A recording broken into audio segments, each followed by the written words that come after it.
them all tied up. But I'm super pumped. He asked Dan and I to jump on a call together. And I'm honored to be here because Dan's somebody I've looked up to for years as I've kind of found my way through the mortgage coach community and just built my, relatively new career here in mortgage. So this is going to be a fun one. Dan and I, we don't work the same, but we have the same passion. And I'm super excited to just chat and go back and forth. So what we want to do is make this very, very purposeful for you all. So if you haven't already, in the chat, go ahead and throw where you're coming to this call from today and let us know what's on your mind. Like, we don't want to sit here for an hour and talk about things that aren't meaningful to you. So let's make this all about you. I'm struggling with this. Dan and Sean talk about that, and we'll build it in. We'll share some other ideas and things we're doing as well, but let's make it about you, not about us. Amen. Yeah, I see Rick from LB, Long Beach, baby. I love that. And then Long Beach, New York. Wow. We got people from all over Coast the to world. coast. All over this. Yeah. The Philippines. Oh, that's Paul. I was like, how'd that happen? Yeah, this is going to be fun, you guys. If you have questions, like Sean has a beautiful mortgage model, beautiful business model. And what we're going to talk about today is how both of us, using two different techniques, are getting in front of more realtors right now, closing more loans. We wanted to kind of, when Dave asked us, we were kind of kicking around a few things. Sean's real big into outdoors. I'm real big into outdoors. So I was like, hey, fishing with Sean and Dan, fishing for realtors with Sean and Dan. But I think, so I can remember exactly where I was at one day when Sean Herrero called me. I was in Spokane, Washington at a volleyball tournament for my daughter. And this is, you'll probably be able to tell the year, but you were calling saying, hey, I'm getting out of the account executive world into loan origination. I've followed you through the Mortgage Coach community. And we just had a conversation. I want to say it was around home buyer classes, right? Yeah, you were killing those. Yep. Still am. Put 52 in a classroom last month. And then this month we put 38, but then I've done 2 additional classes on weekends with other realtors. And we had 14 on Saturday and we had like 11 the Saturday before. So you called me on that, and we kind of, I think we had a conversation. I was outside of the gym. We had a conversation. The rest is history, man. You've absolutely done incredibly well building your brand. What I was talking with Savage about was both of us have kind of gone all in and are crystal clear on who our ideal audience is. And so I think we're gonna talk a little today about relevant stuff, relevant news, which I think we'll start with NAR and why Savage isn't here today. And then I think we're gonna talk a little bit about branding and how important it is to not necessarily to build your brand right now. That takes time. Sean built his adventure lender over time. I built my mortgage guy Dan over time. But what you can be crystal clear on is who is your, like you called it yesterday, avatar. Who is your ideal client? So, and then I'd love to just open this up, like you guys said. Open this up. What can we do to help you in your business? Some questions that we can answer, and we'll take it from there. Yeah, and I saw it. So Sonia struggling with adding core realtors. Gary struggling with getting pre-approved buyers into contract. Those are 2 things I think Dan and I will definitely cover both of those. As you guys hear, think of things, keep throwing it in the chat here. But I think, we were talking about, I'm sick of saying personal brand. I think that's been beat to death. But I think what's important is understanding who you are meant to serve. And, I'm just looking in Dan's background. He's got a book that's called Who Not How. I haven't read that book, but that is exactly what I think is most important is I need to know who I'm speaking to before I can show them how I do what I do. Because what we do doesn't work for everyone. And the thing that Dan and I were talking about when we were at the Modern Mortgage Summit, Dan's a big salmon fisherman. I fish the ocean out here for halibut and rockfish. I've never caught a salmon. I've never put in enough time to get really good at salmon fishing because there's a very specific way you fish for that fish. Just like there's a very specific way you fish for halibut. I just haven't put in the time to do it to catch that type of fish. Right. So, if you think about it in those terms, my clients are typically 45 or under, like technology, like the way that I approach things, first-time home buyers. And that's because of the way that I've chosen to approach my business. It doesn't mean it's the only way to do it, but the way that I do it attracts a certain type of person. I didn't set out saying, I don't want to work with anyone if they're not millennials. it just kind of turned out that way. And then it's like, okay, then I'm going to like, if that's working and I really like the way I run my business, I'm just going to keep doing this. I'm not going to change my business to try and please every single person. So the who is really, really important before you can start doing everything else. So important. So then I'll give you kind of an overview too of my avatar, my ideal client, right about the same, like 38, 40 and under. I'm up here in Seattle, Washington. So high tech, a lot of tech, but also transplants. So they're not from Seattle. They're not from this area. I'm 48 and I've never left other than to go to college. And I came back because it's so spectacular up here.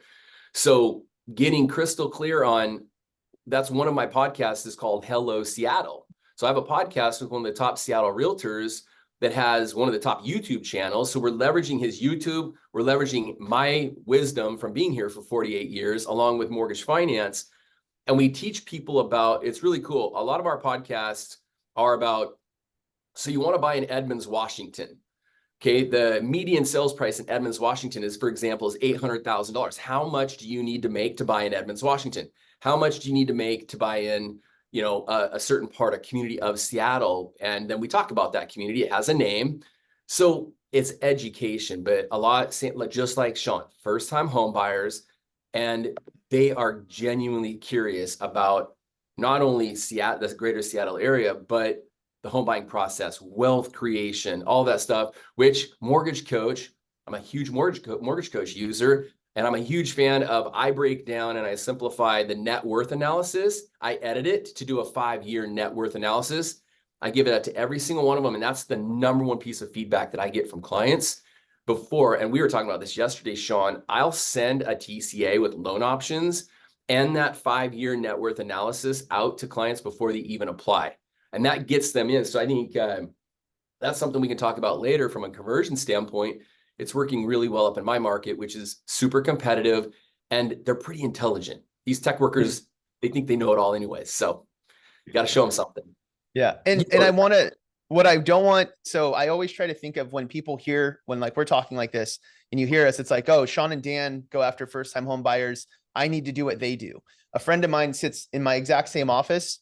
His business model is high net worth, multi-million-dollar, self-employed, super complicated people in Pebble Beach, California, Carmel, California. That is who he ultimately serves. He'll serve, of course, first-time buyers and everything, but he attracts, the way his business is built, he's attracted those people, and he likes it. So you get to decide what you want. Like the first real conversation I ever had with Dan was around the first-time home buyer workshops he does, because I'd see the pictures of him on social media, packed house. I couldn't figure it out. 5 years later, I still haven't figured it out, but that didn't mean I failed. It just meant, okay, Dan's way doesn't have to be my way. There's something else I'm good at, and I just need to lean into what is working for me and be okay that I haven't been able to blow out these first-time home buyer workshops. I wish I could, but it just hasn't happened, right? So it's not, okay, well, I'm a failure. It's no, I'm just going to go in another direction. And on the 5-year analysis, I do the same thing.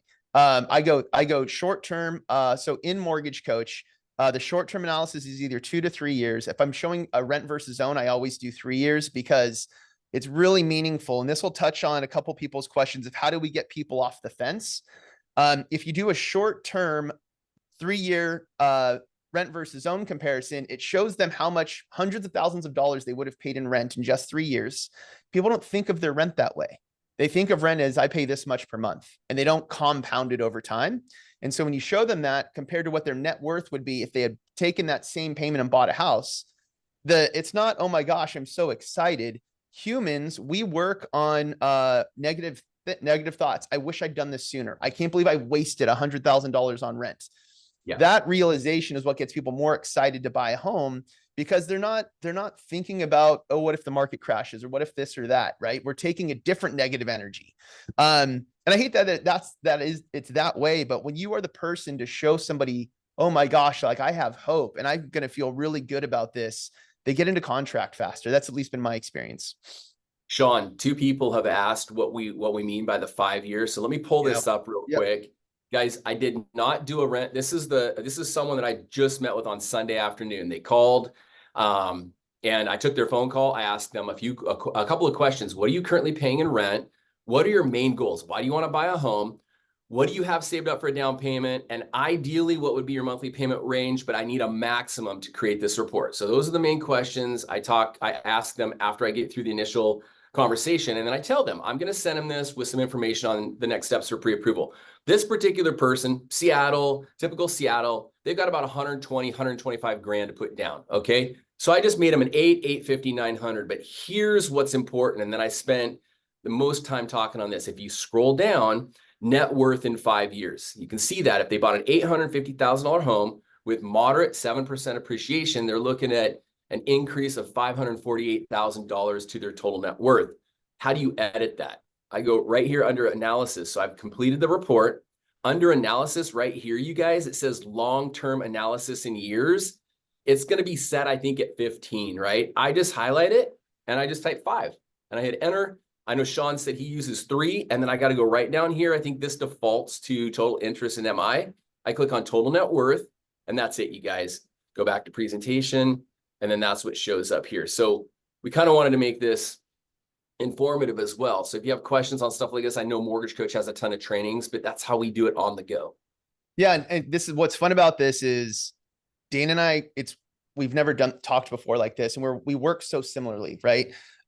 With Denise Donahue, like she was presenting, her buyer consultation is so similar to what I do, even though we've never seen it, but we just all have this similar service and education mindset. So to show the rent versus own real quick for everyone, let me get that up real quick.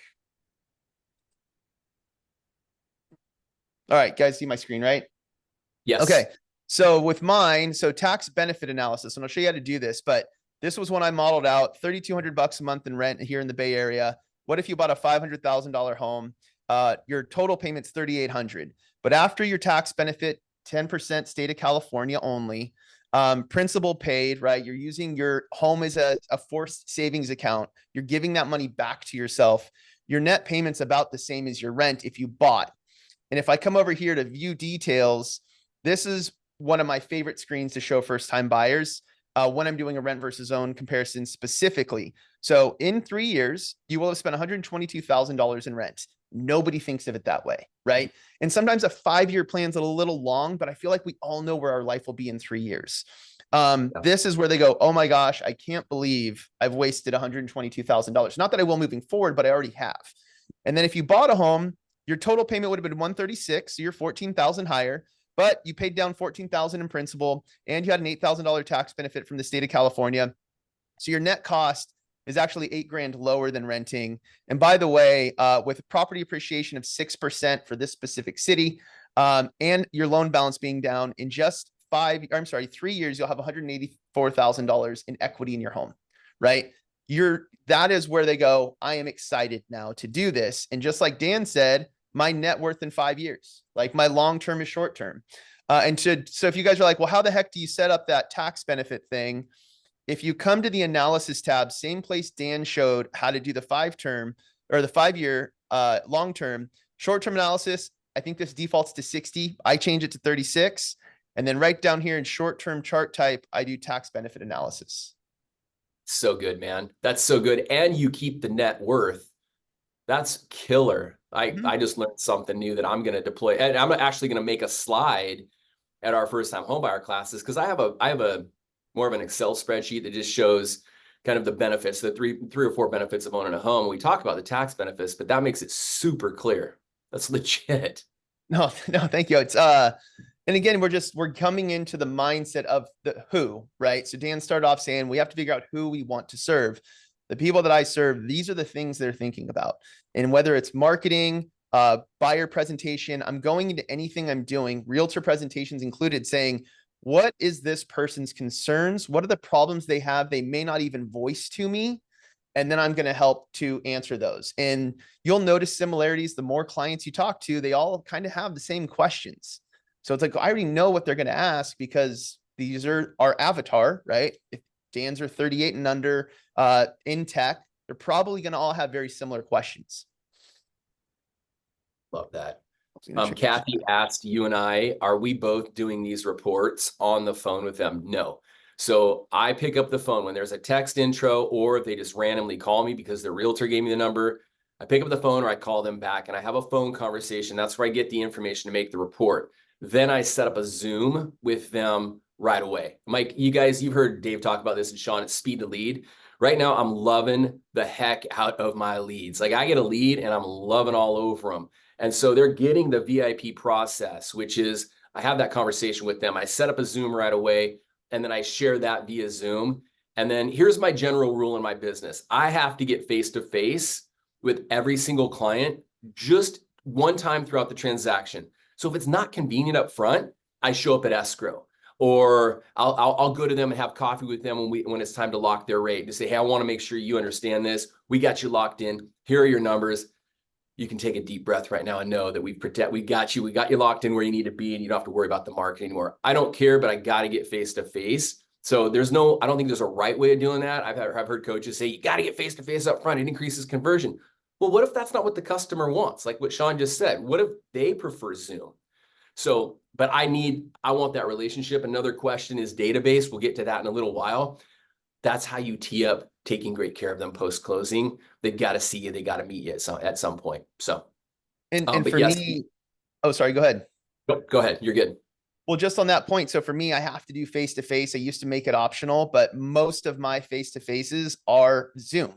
Bay Area traffic's it's a train wreck, right? So nobody's going to take 2 hours to come meet me for 15 minutes.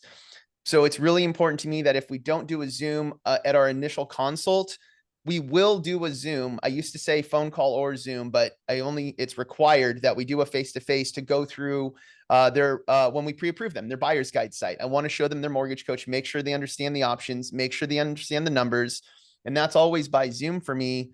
But it has to be face-to-face, right? It just builds that connection and confidence. I can't remember who said this, but I really like it. It was people don't want to be convinced of what you believe. They want to be convinced that you believe what you believe, right? Yeah. And so when you're doing a face-to-face, you can see the confidence that somebody has in those numbers.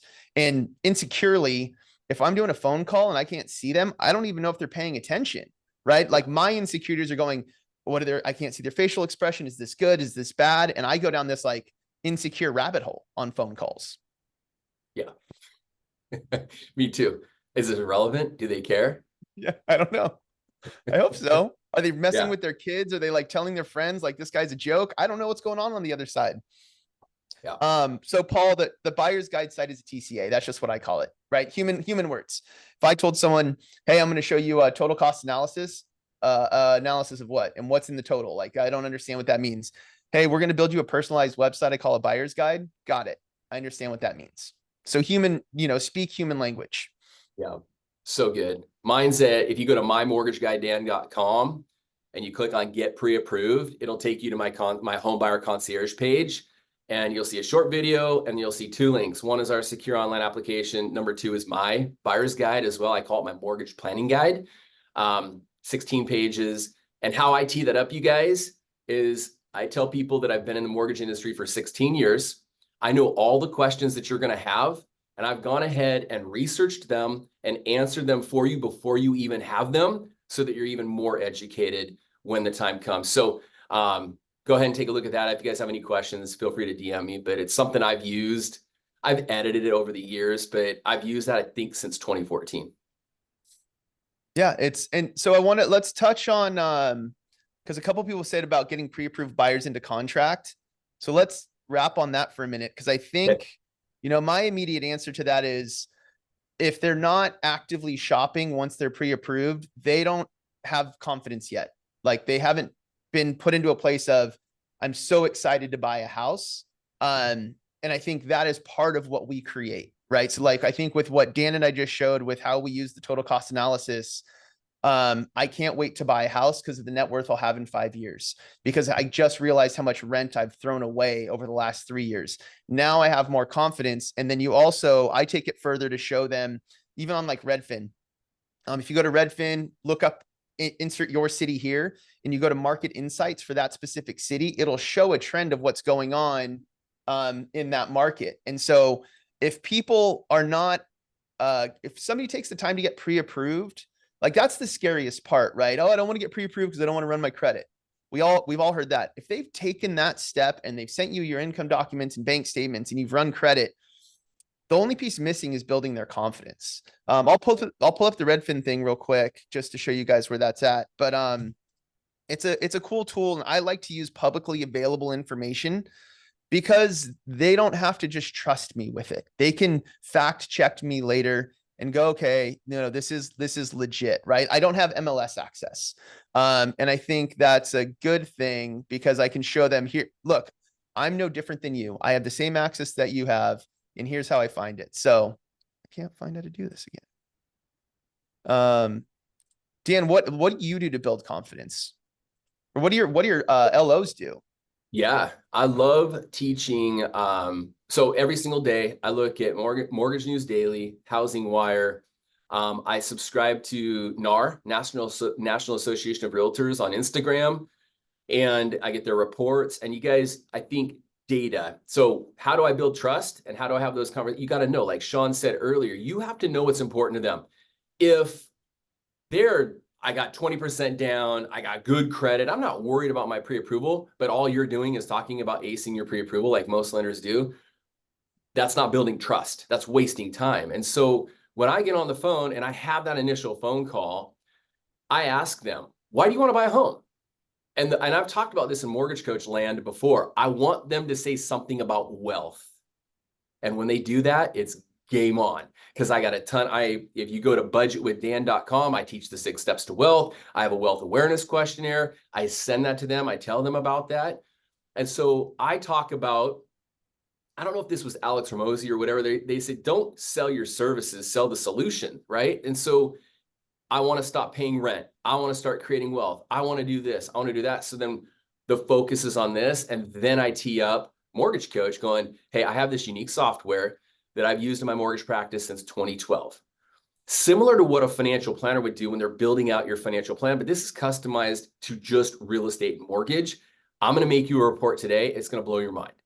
And I talk about, I'm going to do a 5-year net worth analysis. I talk with them like, I'm going to give you options so that you have control over what you're buying versus a lender going, hey, congrats, you're pre-approved for 1.3. Have fun out there, go get it. But their actual budget is 1 million. You start looking at 1.3 million, and guys, this is my talk track. You start looking at $1.3 million homes, you've set improper expectations, but here's the thing. Every $1 million home that you actually want to buy is now going to look like garbage because you've set the bar, you've set unrealistic expectations. So my job is to help you set proper expectations in regards to your budget, in regards to wealth creation, in regards to the process. And we go from there. And you guys, that's how you build trust. That's how I build trust. But again, I know who my audience is and I know what they want. I'm not selling them on something that's not relevant to them. Well, and I love that because think of what that does for your realtors. So some of you guys had questions about, well, how do you guys convert realtors or how do you get your realtors to stick with you? If a realtor tells someone to go up in price, and Dan made a great point. You're looking at $1.3 million homes in a market where we know everything's going over ask. So we should be looking at 1.1, maybe 1.2, right? When a realtor says that, oh, you're just trying to pitch me on buying a more expensive home so that you can make more money. But when the mortgage guy says that with data to support it, and you take that off your realtor's plate, you're truly a partner in helping them. And again, like I'm hearing all of this from Dan for the first time, and we're very similar. I tell people, I don't care what the banks say you qualify for. I want to help you find what you want to qualify for, right? We want to find your comfort zone and monthly payment and cash out of pocket. That's all I care about. I don't want you to buy too expensive of a home because you're going to be house poor. It's like, wait, this mortgage guy's supposed to sell me. If I buy a more expensive house, he's supposed to pitch me up and he's doing the opposite, right? Like that is how we want people to feel. And just to come back to that, it took me a minute to find the Redfin thing, but I'll show you guys, like, this is part of my presentation too. When I'm talking to buyers that, maybe haven't felt confident yet. Livermore, California is 30 minutes from me. It's been really high demand area out here in the Bay Area. 22% year-over-year increase in sales price. 22%. What is the media saying? Home prices are down, crashing. And I'm going, look, you guys, it's up 22%.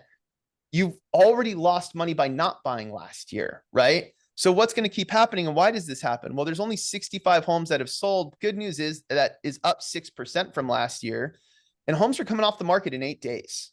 That means everything's multiple offer. We need to be super quick. We need to make your offer look like cash. I'm showing them publicly available information. So when we get off our Zoom call, they can go search that for any city they want. And it just, I think what Dan and I are really talking about, we're empowering our clients. They are in the driver's seat. Sean, there's a couple of questions. How did you get to that page? You want to share your screen and just how you find that page? Good question, because they keep changing it. So let me pull it back up. Yes, I couldn't find it for a minute. Okay, so let me go back out. So type in city here. It used to have a button. Everyone can see this, right? Showing?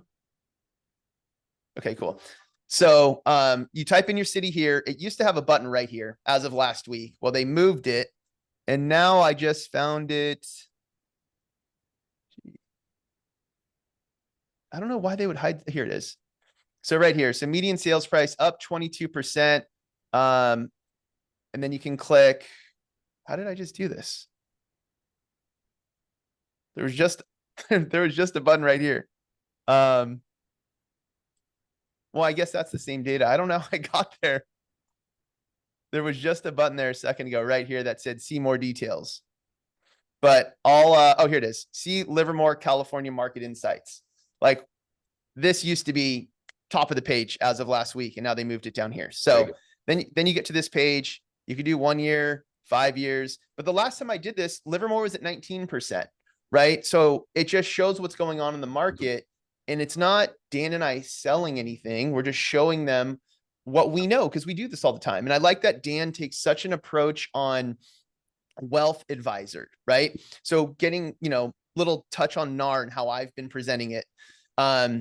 Dan is not a loan officer. Dan is a mortgage advisor or a debt advisor. He's showing people how to use a debt to create massive wealth. And not only am I going to show you how to do it with your house, here's all the other things. Here's my other 6 points that you can do with this, right?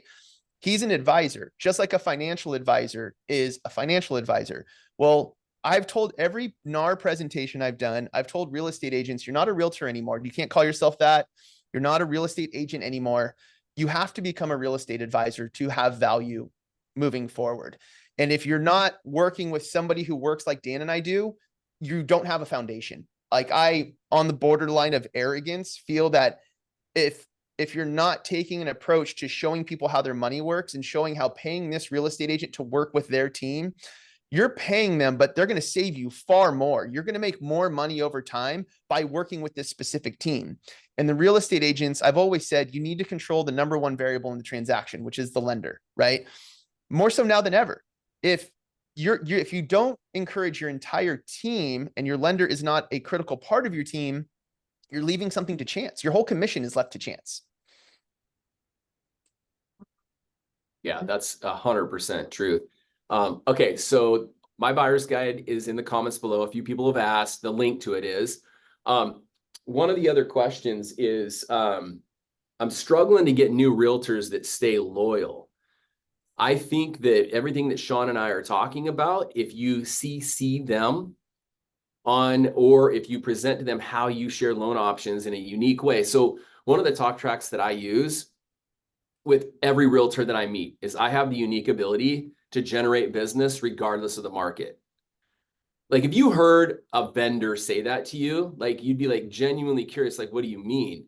Like if I could bring you 1 to 3 new listings or new buyers in the next 6 months, well, it sounds like you'd be interested in learning more about that. One of the ways that I do that is through MortgageCoach. How I present loan options, how I meet with every single client, how I educate them. It gives a little bit of a wow.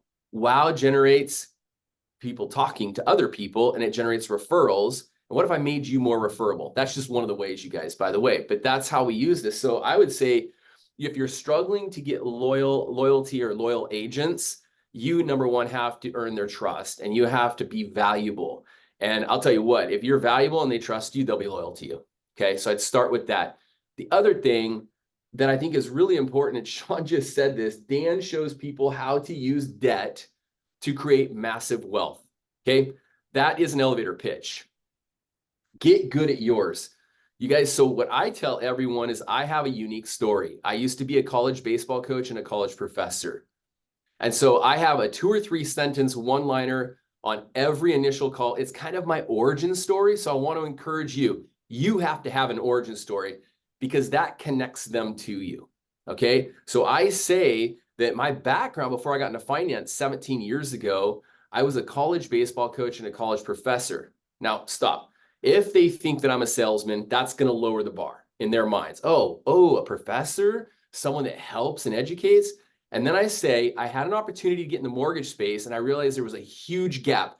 There was zero education and there was zero talk about how a mortgage can lead to massive amounts of wealth. And I personally dealt with that when my wife and I bought our first home. I never even used a mortgage guy. So when I got presented an opportunity to get in a mortgage, I didn't even know what a mortgage broker was because the realtor did it all. And that was part of the problem. That all went away. And when I got into the mortgage industry, I had an opportunity to change how mortgages are done. And that's what I do today. So I would get good at understand your origin story, get good at presenting that. And I think it was Eddie who asked, how do you build trust? How do you build loyalty? Being able to educate and earn trust early is the number one way to do that. And there's always going to be people that aren't loyal, right? So Yep. again, if I think that human nature focuses on the negatives before it focuses on the positives, like when I was a kid, I could do 10 things right. I mess up one thing and my stepdad's yelling at me, right?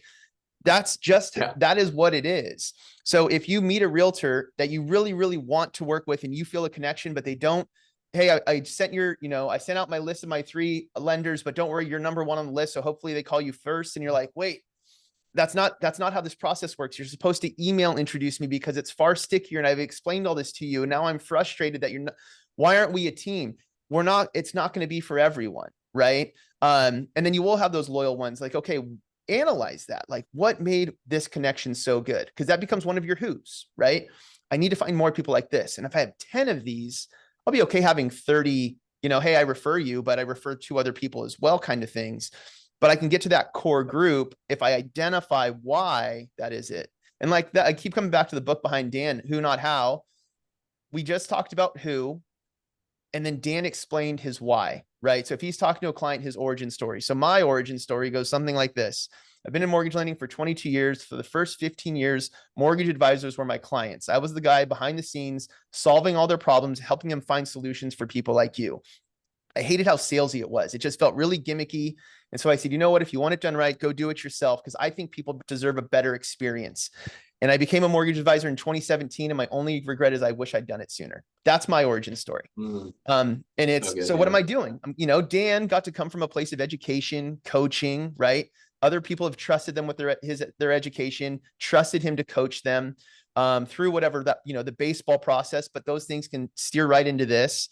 I called out the mortgage industry as a whole, right? I don't like how salesy this is. I don't like that most loan officers, not mortgage advisors, but most loan officers are in it for themselves. They're not doing it for the right reason. And I don't like that. And it's like, man, I feel like in our first conversation, I don't know yet, but I feel like I can trust this guy. Yeah. And that's genuine, Amen. right? And that's it. I was just going to say that it's authentic, it's genuine, and you hear it in our tonality and how we're talking. We mean it. And then here's the thing. Once they go to Sean's Instagram, once they go to Sean's YouTube, once they go to my Instagram, my YouTube, my website, they're going to be like, wow, okay, this guy's for real. He really means what he said. It's not just a sales script. So that's the other thing, you guys. If you do make your origin story, build content around that. That's your audience. Like that's your why, and then get crystal clear on your audience and then build content around that. I think again, Eddie said, I want to learn how to do video. How do you guys do video? How do you edit that? And then I just need to make more content. Yeah, you're right. You just need to start creating content around why you got into the mortgage industry, why you do what you do for the audience that you serve. And get clear on that. Sean, I did a coaching call for our whole entire company, or excuse me, our whole entire region on Friday. And that was my thing. Your homework assignment is, who is your avatar? Who is your ideal audience? And I got over 60 emails back. And I just said, I want you to email your branch manager, and I want you to CC me. And I was super clear on it. It's one word, you guys. Oh my God, I probably, out of the 60 or 70 emails, 30 or 40 of them were boom, boom, boom, 4 different. And I was like, no, you missed the boat. What is your audience? Just get crystal clear on that first and go from there. So get crystal clear on it and then start creating content, and you'll be right on your way. And again, I want to encourage you to follow Sean. Sean creates incredible content on social media. Just do what other people are doing really, really well, and do it at a fraction of they are, and you'll get good. You'll get good like Sean. But like I said at the beginning, Sean didn't build a venture lender overnight. That was, how long did that take you? How long has it taken you? I mean, I think so. The name Adventure Lender, one, that's not a brand. I think people get branding. There's a misunderstanding of what personal brand means. Your personal brand is who you are. Like, that's it. Dan is who he is. He's super authentic. He knows how he wants to serve and how he wants to help. That's all there is to it. I try to be super authentic and make content, and most of my content I'm trying to solve problems. And somebody, I couldn't find the exact person who wrote it, but somebody said, I want to post content, but I'm not good at editing. You don't have to edit content. You could do the green screen feature in Instagram with an article that you think is a joke, and call out the article and explain why it's a joke and why it's misleading. It's one of the easiest things you can do, most authentic things you can do. And the media, like, tell me one time the media has encouraged people to buy a house. I'll wait. Doesn't happen. Yep. 2020, 2021, what did they say? Oh, don't buy homes. Market's going to go, home prices are going up way too fast. It's going to crash. Wait for interest rates to go up. Okay. Interest rates went up. Oh, don't buy a house now because homes are too expensive. When values are going up, I'm not supposed to buy. When values are going down, I'm not supposed to buy. When am I supposed to buy? And it's like, you should buy a home when it's right for you. And by using the tools that Dan and I are showing you, which is, we've shown one tool, MortgageCoach, this is how you do it. Like, we don't care about anybody else. We care about what you want. Like, this is only for you, right? And again, that gets back to the who. If I'm saying this is only built for you, I've gotten really clear on who I'm serving. Yeah. Yeah. Dave Fox just made a comment. He said, branding is what people say about you when you leave the room. And so my wife is an influencer. She's been an influencer on social media and on her blog since 2006. And so I learn a lot from Jenny. And we were talking about this relative to my business, mortgage. And she said to me, and this is probably about 4 years ago, and I'll never forget it. She goes, your brand isn't a color. It isn't a logo. It isn't the company. Your brand is what your customers say your brand is. So it's the content that you post. It's what you say. It's when your clients come and sit down with you and they leave and they go out to happy hour after they meet with you with some friends and they're like, hey, we just got pre-approved for mortgage. Oh my God, this guy we met with shared this software. This guy we met with did X, Y, and Z. That's your brand, you guys. So get crystal clear on that. Don't spend a ton of money on a logo. I don't have a logo. I mean, I don't know. Do you have a logo, Sean? Or is it not really? I mean, I made one a long time ago, but I don't use it for anything. Right. And I have a little event that I do in Southern California. And one of the guys that came, he was working on his personal brand, and we went down this rabbit hole on his logo. And I'm like, dude, nobody cares about the logo. You are the logo. Like, you, and so this has been really fun because Dan's touched on so many things that I think the same way on. And what I tell people is, people will share their story, whether it's really good or really bad. So if somebody has an incredible mortgage experience buying a home, they're going to tell all their friends and family how great that experience was. If somebody has a terrible experience, I promise you they're going to tell all their friends and family about that. If they have a mediocre experience, they won't talk about it. Yeah. So either be really, really good or terrible. Pick one. No, don't be terrible. But just think about that. Like, if I need to create an experience that people talk about, and I need to do it in a way that I am confident and excited every day to do it. Like, if you start there, you will start to build a real business. And I think, so Todd Duncan, this was a game changer for me in 2020, I guess last year at Momentum Builder. He said, as soon as you guys get home, you all got to go back and onboard your existing realtors again. And I was like, wait, I've never onboarded a realtor. And I think that was his point. Like, you guys don't have a plan. And so I came home and I was like, what is like, if I was truly to onboard somebody to my system, what would that look like? And by going through those motions, I got really, really clear on what I believe is the best client experience anybody can have, to the point that I'm not really like, you'll shift and adapt, but for the most part, I'm not deviating from this. because this is what it takes for people to have the experience that I believe they should have.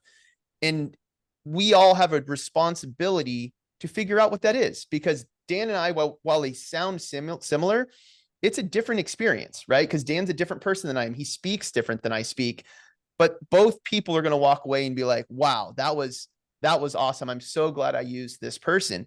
And think about when a first-time buyer realizes whether they made the right or wrong choice. It's typically after they close. Like, my gosh, that was a train wreck of an experience. I wish I'd done it different, but it's too late. It's already over, and you don't know what you don't know. Yeah. Yeah. Okay. You guys have to hear this. So I want to hit pause real quick, because it's so amazing how both, and we didn't plan for this call. Literally, Dave texted us yesterday and said, hey, you guys, I'm thinking this. What do you think? And so we said, yeah, we can sync up. You and I didn't plan at all. Very, very similar business practices. Sean has mentioned the word, just in the last 2 minutes, the word experience 3 or 4 times. I make it an effort. I train my team. We have to use the word experience. So in the initial phone call, I talk about the home buying process, the mortgage process, as an experience. My job is to create an exceptional experience. When I call them to do their Tuesday updates, how is your mortgage process? How's your experience going? How's your home buying experience going? And so when you make it about an experience, people want an experience. They go to Disneyland, they go to restaurants for an experience. And if you have that, which I'm going to ask Sean, I want to know a little bit more about that realtor onboarding plan. But when you have a plan for both clients and realtors, now you have a plan to make and create an experience. And so that's probably one of the big takeaways from this call today, is that we are here to provide an experience, not to do mortgages. But Sean, will you do me a favor? And if we have enough time, real quick, what does that, because I don't have a real estate agent onboarding plan. I mean, I meet with them, I have them come by, I give them a tour, I call them on Mondays. What's that onboard plan, like setting up a new realtor, look like for you? So I think you already have it, right? What I did is I had to go through, I'm visual. I have to see everything to understand it. So I made a checklist, and I was like, these are the things I do. So basically, and I also made it into a marketing flyer. So to me, it said, so what does everyone think of lenders? We're all the same, right? What's your rate? What's your fee? Every a loan's a loan. Push button, get mortgage. That's all there is to it. It's like, well, just because you can get a mortgage doesn't mean you're getting a good one. So for me, it was like, well, what do I believe creates a great experience? And I just made this list, like, great rates, good service. Obviously, if you don't have that checked, don't be in this business anymore, because that's like the absolute barrier of entry is competitive rates and great service. When I was like 2-week close, like I just went through and thought about, what do online lenders like Rocket Mortgage, like what's the experience with a Rocket Mortgage lender, right? Call center, you may or may not get the same person. We really don't care about you. If your loan doesn't fit our perfect box, we're going to kick you out and move on to the next as fast as we possibly can. Is that the experience I want people to have? No, not me personally. And if that is what you want, then stick with that, because there are people that are looking for that, right? And then I went to like the local lender, and I was like, what do they do? And then I went through everything I do for the client, marketing for a realtor, every little thing, because I want them to see the experience that I will create for their client and for them. Because like Dan said, like, I'll meet with realtors and be like, I only refer lenders who give me leads.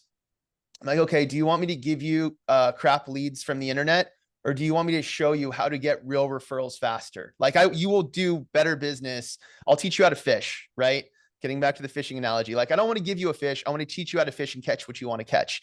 But I'm a marketer at heart, so I know how to help them with that. That is part of my onboarding plan, is explaining that.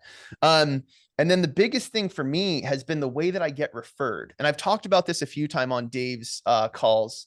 I analyzed the heck out of this last year, where if somebody says, hey, I gave them your phone number, or hey, Sean, will you call this person, or does a text intro, none of those work close to as well as an email introduction from the realtor to the home, to the buyer, and to me.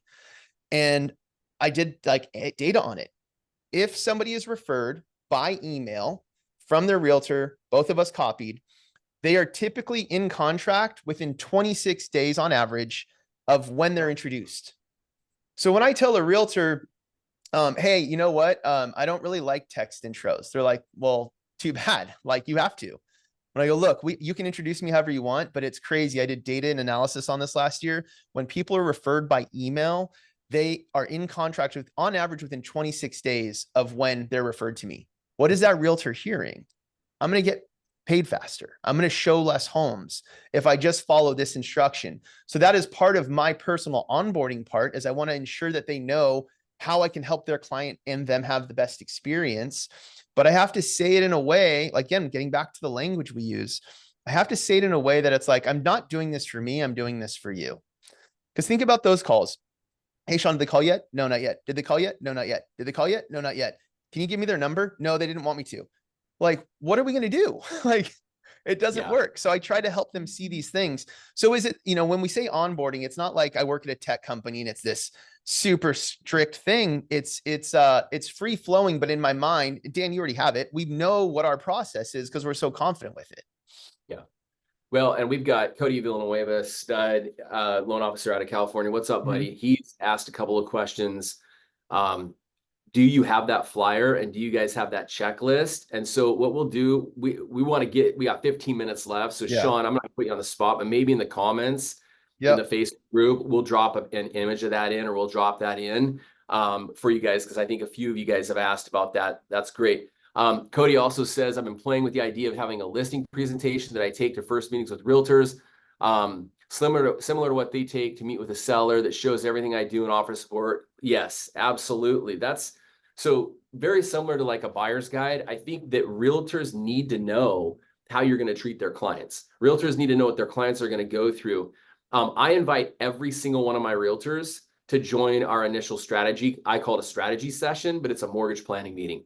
That's big, you guys. And I always tell people this, you get your realtor, your lender at the same table with you or on the same Zoom with you. And we have a process that we're going to go through, but then you've got us. And it shows, one, you've got a team.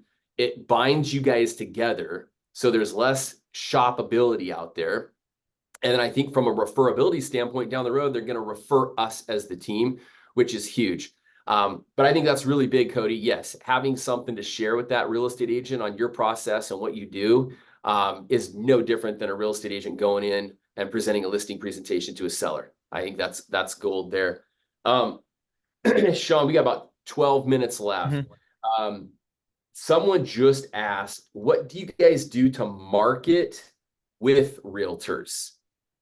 Market with realtors to generate new business. What do you do in your practice? And I'll share a couple of things that I do. Yeah. So mine, and coming on this call, I was talking to Paul earlier. It's just like, I feel like the giving tree. I don't know what new to bring to this call. I've given everything I have to this community. And I do an open house engagement kit. Again, psychology, right? So I look at the open houses in the market that I'm in. They're going to be busy. There's going to be multiple offers. There's just no inventory where I'm at. So I want real estate agents. I'm thinking of the real estate agent who's standing there for 3 hours, middle of the day, completely ruined their Saturday or Sunday. They can't do anything else. You better take advantage of the time that you have there. So what are you doing to get these visitors to come talk to you? So I print a 3-page MortgageCoach deck that I call a buyer's guide. Here's the list price, 25,000 over, 50,000 over. I want the visitors that look around and see a bunch of other people there to go, man, I wonder how much I'm going to have to pay for this house. But I want to take away the fear of going 50,000 quote unquote over ask. Well, you're not going 50,000 over ask. You're going to pay an extra $300 a month. And if you're putting 10% down, you're going to pay an extra 5,000 out of pocket. So is the house worth losing over 50,000? No. Yeah, absolutely. I'm not paying that. Is it worth losing over $300 a month and $5,000 out of pocket? No. It's the exact same question. And that visual tool creates a conversation with the listing agent or the whoever's hosting. That's why I call it an engagement kit. And I'll just email realtors. So every Thursday, I send an email out to my database of agents and I say, hey, what's the address of your open house this weekend? That's the subject line. Because again, think of, I keep coming back to the psychology. If you have an open house that weekend, that subject line is going to catch your attention. If you don't, you're going to delete the email. Or, hey, Sean, what are you talking about? I don't have an open house this weekend.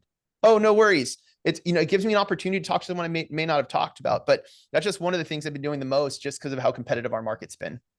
So good, man. I love that engagement kit and that buyer's guide. And what you're using is you're using great words that connect with obviously the realtor, but buyer's guide. Heck yeah, I'll look at a buyer's guide for 123 Main Street. That's incredible. What I do to market with agents is I'm big into video. I have a video studio here. I encourage all of them to create content. And I encourage them to start a podcast. And so every single one of my agents, so I'll give you some context on this. Last week, I brought Shannon Gillette. She's one of the top real estate agents in Arizona. She's one of the top real estate agents in all of America. But I brought her to town and I put about 80 real estate agents in a room, helped through a 2.5-hour event with Shannon. And it's funny how Shannon opened with literally what you and I have been talking about. Be very clear on who your audience is. Now, she does sellers, she does buyers, she does first-time home buyers, she does multi-million-dollar listings, she does $150,000 manis. But she was like, when it comes to video, for that video, be crystal clear on who your audience is. And we learned so much from Shannon in that 2.5 hours about how to market, how to create content, how she's built her brand, all of that good stuff, but then how she actually sells real estate. And so what I do to help real estate agents market is I'll take and I'll introduce them to people like Shannon, and then I'll help. And I'll be like, hey, remember Shannon said not to say, hey guys, I'm at my listing. Remember what Shannon said is, how neat would it be to purchase a home with a bistro like ABC Bistro that I'm at right now, 3 blocks away. And then boom, flash over to the listing. And then she starts talking about the property. But really, like she said, nobody wants to hear about granite countertops or the shower or the master bathroom or any of that stuff. It's lifestyle. And so I think stuff like that, helping agents become better marketers and then encouraging them to market and then supporting that is one, again, something that I specialize in is open houses, or excuse me, is first-time homebuyer classes. And so I go to agents, I'm like, let's teach a class together. I just landed one of the top agents in all of Washington State because I didn't go to him. I went to his buyer's agent. And now I got him in a meeting going, yes, this is a way that I can support my buyer's agents. He doesn't need to be involved. And so we've got 2 open houses for May, or gosh, I keep saying open houses, 2 first-time homebuyer classes for May and June on the books. And so get crystal clear on how you can help people and then just go out and do that. So I love I'm adopting your open house buyer's guide. That is huge, man, because I'm not doing that. I do the mortgage coach thing and that's about it. So that's big. Well, and I'll just to explain how people can use the next step of that. So I print 3 pages of the mortgage coach deck. And you print it to where you basically get the summary page, short-term analysis, long-term analysis, and then the payment breakdown, but you got to condense it to get it onto all the first 3 pages. So that I give to the agent and they go, cool. And I go, don't just print 1, don't print 20 of these. If you give them everything, they don't have to ask for anything, right? Hey, what is this, right? I want to catch their attention. There's pretty graphs and charts on it. What is this? And then they look at it and you get to talk to them and explain it. Hey, it's obviously really busy here. We want to make sure that people look at their offer price, right? It's really important to me and my lender that we help people make the most confident decisions. So they're getting an opportunity to explain why they should be trusted. And then it's like, if you really like this, what's your phone number? Because I'll text you the link to it so you can have it on your phone. So it's a lead generation tool, right? And then if they go to that site, there's Sean explaining what they're looking at. I get to meet people at open houses that I didn't have to host.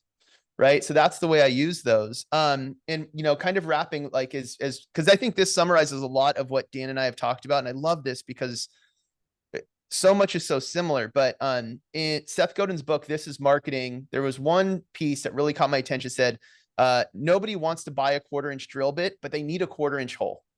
Right. And I sat on that for a second and I was like, what a great point. I've never gone to Home Depot because I wanted a drill bit, but I needed it for a specific reason. And he went down this little rabbit hole of why did they need the hole? To hang the shelf? Why did they need the shelf? To get the clutter off the floor? Why did they want to do that? It basically got down to the emotion. And so what I did is I went, everybody on this call provides something that nobody wants, right? Nobody wants a mortgage. Dave encouraged, he has Freedom Point on Mortgage Coach because he wants people to get rid of the thing that we provide as fast as possible. So I was like, man, we really have something that nobody wants or wants to get. But why do they need it? Because they need it to buy the house. well, why do they want to buy the house? I wasn't asking that question. And Dan said for initial call, hey, so what is it that makes you want to buy a house? Like, how are we not asking that question? You know, and it's like, whoa, the buyer's probably like, huh, no one asked me that. And I really didn't even ask myself that, you know, and it's like, Dan got me to go into this place emotionally of why I realized why this is so important to me. And I think it's just, that's a powerful little piece. It's so good, man.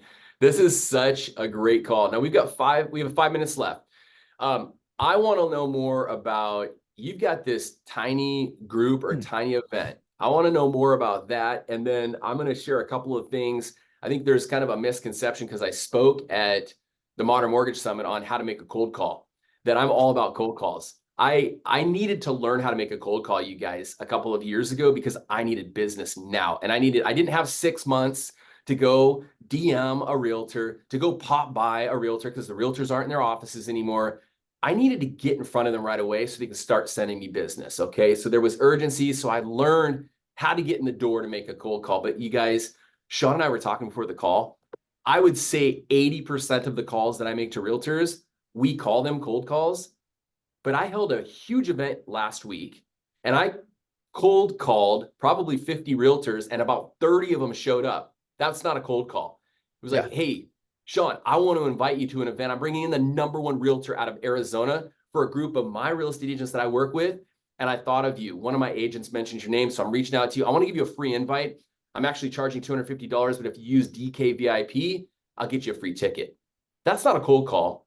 People look at it as a cold call. That's a warm call. And I got 30 people from a warm call or a cold call to come to that I now get to have hot calls with. So anyhow, I'm going to talk with you about a group that I have here in a minute. But Sean, talk with us about this tiny event that you do because it's crazy cool. No, thank you, bro. So, well, first thing I'll say on that is I always say I've never made a cold call, but I do exactly what Dan does. Because I'm insecure about making cold calls, I had to find a reason to call. So I would set up an event. Now that I have an event that is valuable and purposeful, I truly believe that now I have confidence to make the phone call. So he says cold call. I say I've never made one. We're doing the exact same thing. And then so what Tiny is Dan and I clearly love pouring back into our industry, right? So I realized I could teach people more in 2 days than I could in a year if I had their full attention. So I just do a group of 10 people in Newport Beach that we just really get into the weeds on a lot of the stuff I've talked about here. But it's an hour long. You're not going to get enough. So it's a very small event. Tiny is why it's called because it's so small. And it's just very specific into helping you find your way. Like a lot of the things we've talked about today, we just spend 48 hours really getting into the weeds. I love that. And I do the same thing. I have a private group. It's a free group, but it's on sales. It's focused on sales.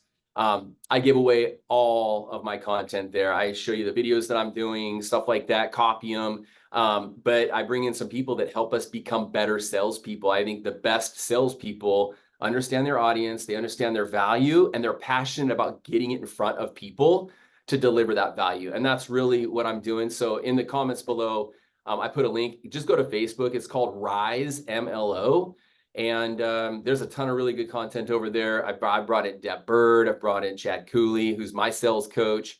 I'd love to bring in Sean and have him talk in that group too and stuff. But I hope this was valuable. You guys were straight up at 10. Sean, I just love chatting with you. I only got like 5 minutes with you down in Vegas at the Modern Mortgage Summit, but you're such a stud and you're killing it. Great job, man. No, this is great. And again, this was spur of the moment, but this is the most authentic call that Dan and I didn't know we were doing this on Saturday. And here we are. And I just encourage you guys to do things like this with your real estate partners, and you'll just keep growing and benefiting. So if there's anything we can help with, of course, reach out to either of us anytime. Dave will be right back. And yeah, let us know how we can help.